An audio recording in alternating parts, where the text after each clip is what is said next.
السلام عليكم.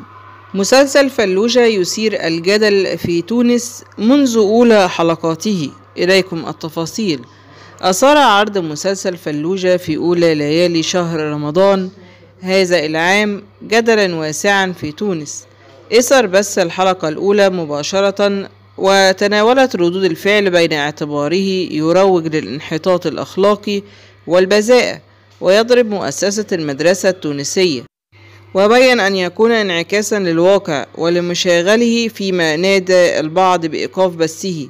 ويتعلق الأمر بمسلسل رمضاني تونسي يحمل عنوان فلوجة، انطلقت في بثه القناة التلفزيونية التونسية الخاصة للحوار التونسي منذ أولى ليالي رمضان 2023، ويناقش الحياة المدرسية وما قد يسودها من عنف واستهلاك وترويج للمخدرات وقضايا أخرى.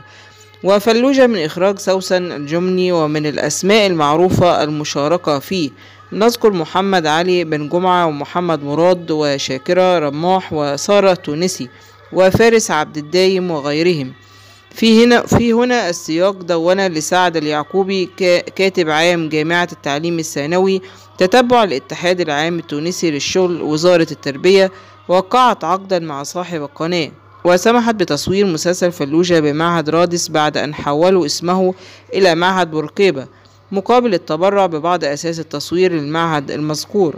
وتابع حذرنا وزير التربية حينها فتحي السراوتي، والذي اتضح أنه لم يكن على علم بهذا العقد، وأن مصالحه قامت بإمضاء الاتفاق دون إعلامه، ولكن الوزير عاد ليؤكد أن المسلسل سيخضع لرقابة الوزارة وستتوجه إلى الهيكل لطلب منعه لمخالفته العقد.